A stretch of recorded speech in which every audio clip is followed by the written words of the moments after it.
Man, look at what your boy YK gotta go through right now, man. I got a flat pretty much, man. I'm trying to let this car just do what it do right now, man. Your boy running out of air, man. I'm trying to you see I got it on cruise control at 40, man. This is actually working, man, because the tire is deflating less because I'm not speeding as much. I was trying to do 50 at first, man. That shit was going out super fast. It's actually going down again. Oh, shit. I don't need to be stopping right here, man. You see how dark it is right now? I don't need to be stopping. I do got my pistol on me just in case some shit jump out of me. But, I mean, I don't want to be having to shoot shit in the dark, man, you know. It's like, damn. And, man, I got a story for y'all, man. I'm gonna tell this story as soon as it get daylight outside. And as soon as I get out of this situation. But, yeah, that's what's happening to your boy right now. Now, look at this. That's all you get. This is all you get back here. You don't get no... Something missing right here, ain't it?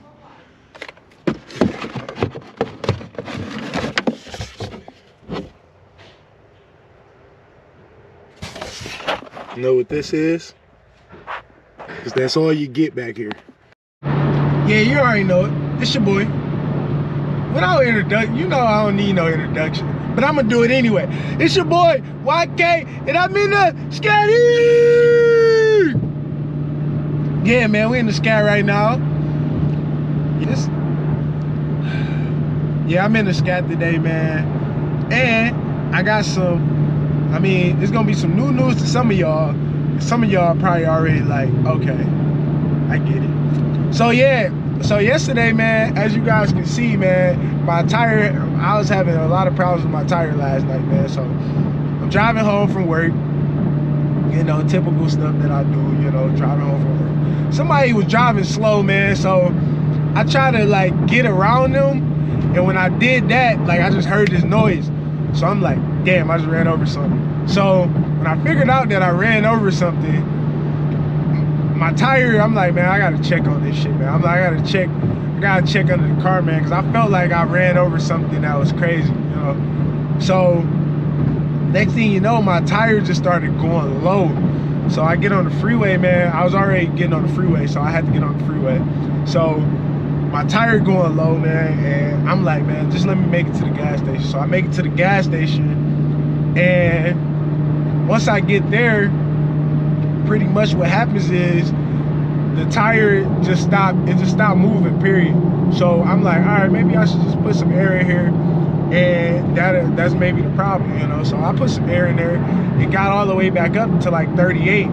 So the PSI's up to 38. So I'm like, all right, I'm cool. So as soon as I turned around, because I was parked the opposite direction. So I turned around, and when I started turning around, I started hearing this crazy sound, man. It was like a rubbing, like it was like a bad rubbing sound. It was making a lot of noise. So I'm like, man, something really wrong with this car, man. So I'm like, man, I'm just gonna stop right here and I'm just gonna change the tire right now, right? So this is where the crazy part come in at. So I'm like, all right, I'm just gonna change the tire. So I'm just thinking it's gonna be a regular situation, not knowing that I opened the trunk, all I got in there is an air pump. So I'm like, why is it an air pump in here, man? So I'm like, all right, not paying no attention to it. I'm like, man, there's a spare in here somewhere. So I'm ripping my trunk up, trying to figure out if I gotta, like, where my spare at. I'm like, where's my spare? I'm like, who sells a new car without a spare tire being in the back? So what happens is I'm just like, all right, man. I'm just gonna have to try it, man. I'm just gonna have to ride on this tire until I get home, you know. And I'm like, hopefully it don't go out on me. So what ended up happening is I was driving, right? So I'm on the freeway too. So I'm driving and the tires start going low again. So I'm like, oh shit. So I got the air pump. I'm like, all right, I gotta improvise. So I got the air pump in the trunk. So, well, I got it in the inside of the car with me now. So I'm like, all right. So whenever it dropped below a certain number, which was 20 at the time. Like, whenever it dropped below 20, I'm just gonna have to put air in there. Not knowing that it was gonna stop. I had to stop every 8 minutes, bro. It wasn't even 10 minutes. It was like every 8 minutes, bro. So it took me 3 hours to get home, man. I'm like, oh my God, bro. I'm like, thank God for just letting me get home, man. Because back in the day, man, I would have just been so frustrated that I would have just got the blame and everything and all sorts of stuff. But now I just took on that situation, man, and I was just thankful just to be in the situation, you know, because it could have been a lot worse, man, you know. That's why I try not to be mad when bad things happen, because it was probably a reason for that, you know. Who knows what it was preventing me from, or was trying to tell me not to do, you know. And as a person, man, that's learning and trying to become this better person, man, I just learned to take those things on, man, as a challenge, man.